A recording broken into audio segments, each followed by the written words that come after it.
quest'anno è uscita un'antologia di racconti targata BioWare, Dragon Age The Winter Nights, purtroppo non disponibile in italiano. Pare che i racconti ci lasciano diversi indizi sul possibile futuro della saga. Sono inoltre ambientati a metà strada tra gli eventi di Dragon Age Inquisition e del suo DLC Trapasser e Dragon Age 4. Vi avviso che il video potrebbe contenere degli spoilers. Il libro pare confermare alcune cose già intuibili dal DLC Trapasser e il vecchio trailer di Dragon Age 4, il ritorno di Solas e il suo coinvolgimento con l'idolo di Lyrium rosso. Ve lo ricordate, vero? Quel piccolo ma significativo oggetto che degenerò la mente di Meredith in Dragon Age 2?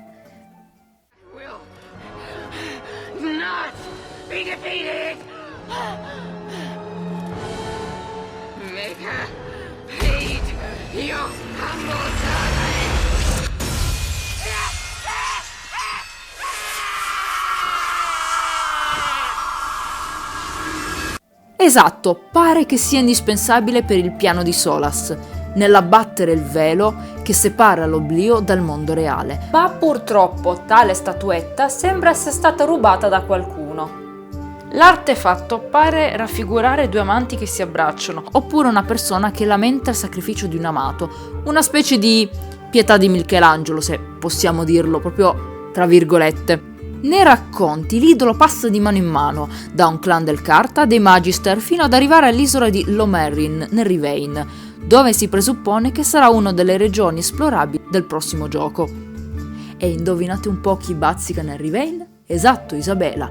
Io spero veramente che possa ritornare, perché come personaggio mi è piaciuto e penso che sia uno dei personaggi meglio caratterizzati di Dragon Age 2. Inoltre pare che Solas voglia usare tale idolo per un rituale che avverrà nell'oblio stesso.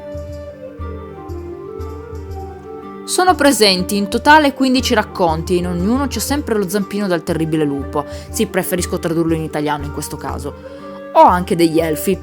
Nel racconto The Dread Wolf Takes You, ho preferito mantenere il titolo originale in questo caso, fa addirittura la sua apparizione fisica. Abbiamo scoperto che le fila delle spie di Solas stanno aumentando. A farne parte non sono solo gli elfi, ma anche demoni e spiriti.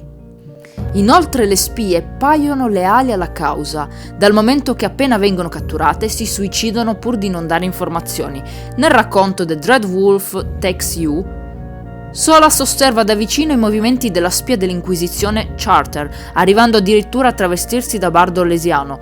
Da qui deduciamo che al nostro futuro villain non mancheranno le risorse e l'ingegno. Nei racconti appare anche Dorian, che cerca disperatamente di portare una risvolta nel governo corrotto del Tevinter. Da ciò avremo la conferma che forse sarà uno dei personaggi presenti nel sequel. Inoltre nel racconto The Horrors of Hormerk vi sono presenti dei proli oscura mutati, con addirittura ali da pipistrello. Questo si potrebbe intuire come un cambiamento nella corruzione e la futura presenza di nuovi nemici.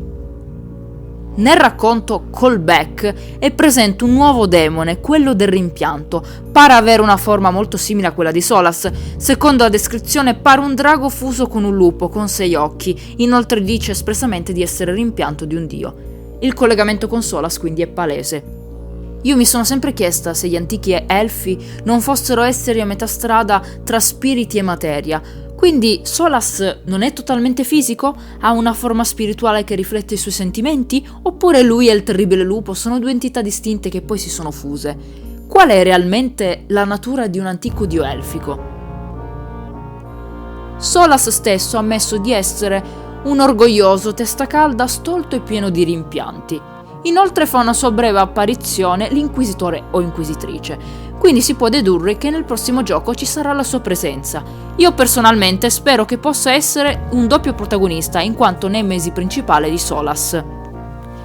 Patrick Weeks, lo sceneggiatore di Solas e Cole e futuro direttore narrativo di Dragon Age 4, ha fatto intuire che l'attitudine del dio elfico verso la sua missione e il Thedas dipenderà da come ci si è rapportati con lui. Quindi deduco che un inquisitore o un'inquisitrice, amico, amica oppure amante, possa avere maggior possibilità di ottenere un finale tra virgolette felice. Metto tra virgolette perché non sappiamo come saranno i possibili finali che otterremo in Dragon Age 4.